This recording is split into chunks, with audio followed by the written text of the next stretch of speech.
हमारी पार्टी के कार्यकर्ता उनको सम्मानित करेंगे। और साथ ही साथ माननीय नीतीश कुमार जी ने जो प्रयोग किया, देश में अद्भुत प्रयोग, ऐसा प्रयोग कहीं नहीं हुआ है कि महादलित समुदाय। हम पूछना चाहते हैं कि बिहार में तो सबको काम करने का मौका मिला है। ये हमारे आंकड़े नहीं हैं, ये आंकड़े हैं बिहार में, सब लोग देख सकता है इसको। हम लोगों ने अब तक 28 जुलाई 2018 तक जब से स्टूडेंट क्रेडिट कार्ड की योजना लागू किया तो 1,18,000 छात्र छात्राओं को इससे लाभान्वित किया। हम तब पेट दर्द होगा तब माथा दर्द के दवा से ठीक होना है वो। अब 2005 से बेचारे इनके पिताजी जाप कर रहे हैं। कहाँ से कौन लोग जाप में इनको सलाह दिया, कौन मंत्र का जाप कर रहे हैं, और सरकार में हम बरकरार हैं। तो हम तो सरकार सेवा के लिए है, लेकिन इनको तो धनार्जन चाहिए, इनको तो राजनीति में केवल एक ही काम इनका बचा हुआ है। इसलिए हमारी ये समझ है कि समाज के सारे तबकों का बगैर तनाव पैदा किए जो विकास का मॉडल है, जो मानव विकास सूचकांक को बेहतर बनाने के लिए हम काम कर रहे हैं, और वह गांव आधारित स्मार्ट गांव बनाने का हम रोल मॉडल है।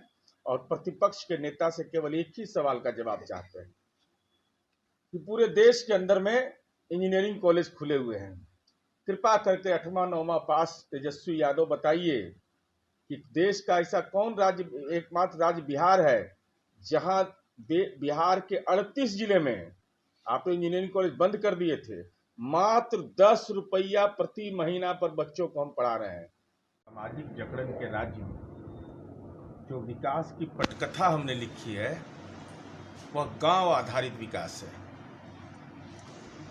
गांव को केंद्र बिंदु मानकर कि गांव का विकास ही स्मार्ट गांव बनाना, ये माननीय मुख्यमंत्री जी की परिकल्पना रही है।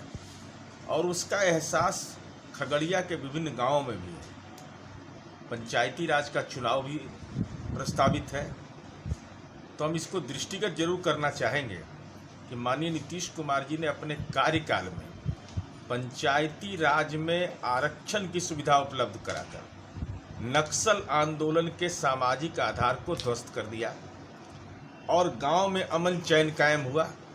अरे 9वीं 8वां पास का भी कोई सर्टिफिकेट अब तक नहीं मिला है। जनता की अदालत में कभी सर्टिफिकेट नहीं पेश हुआ कि हम 8वां पास है कि 9वां पास है। और माननीय मुख्यमंत्री नीतीश कुमार जी को देश और दुनिया ने विभिन्न पुरस्कारों से नवाजा है। जो उनके पिताजी हैं लालू जी, उनको कैदी नंबर 3351 के रूप में परिभाषित किया गया। और माननीय नीतीश कुमार जी को यूएनओ ने ग्लोबल कॉन्फ्रेंस में क्लाइमेट लीडर कहा। अब तुलना समझ लीजिए कि कोई 420 का आरोपी हो, पटियाला कोर्ट में दंडवत हो, वो आलोचना कर रहा है माननीय नीतीश कुमार जी, जिनको क्लाइमेट लीडर कहा गया। ये कोई साधारण सी बात नहीं है कि राज्य के मुख्यमंत्री को इस ढंग का पुरस्कार से नवाजा जाए। देश और दुनिया के बहुतेरे पुरस्कार हैं। तो हमारी जो परिकल्पना है उस गांव के विकास का, और हम अपना काम करते रहते हैं। अब कुछ लोग को लगता है मन में बेचैनी रहता है। एगो विपक्ष के नेता यहाँ बिहार में है, वो ट्विटर बबुआ है, ट्वीट करना, फेसबुक लाइव करना, प्रेस कॉन्फ्रेंस करना एजेंडा इनका रहता है बस। और उसके बाद चल पड़े।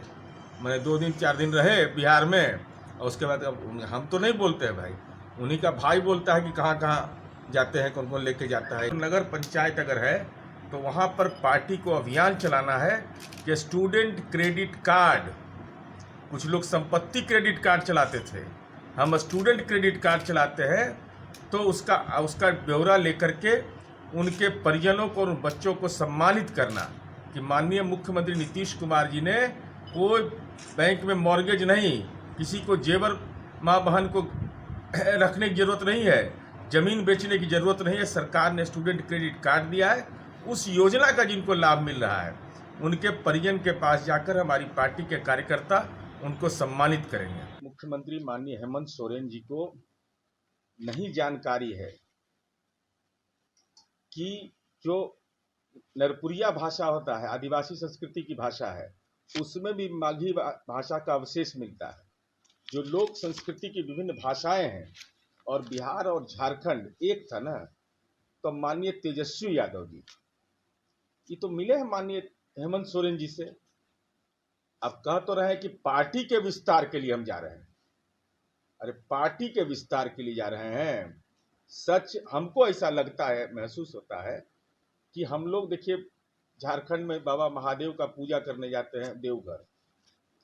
इनको, इनके पिताजी को, इनके परिवार को बहुत लगाव रहा है झारखंड से।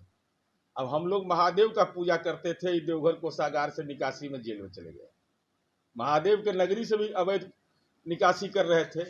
एगो चाईबासा सुने के वहां का, एगो सुने मीडिया में खबरें आई है कि डोरंडा कोषागार का मामला खुलने वाला है। तो जब आप पिता का सेवा करना था तो 2 दिन तो कभी झारखंड में प्रवास नहीं किए थे तेजस्वी यादव जी।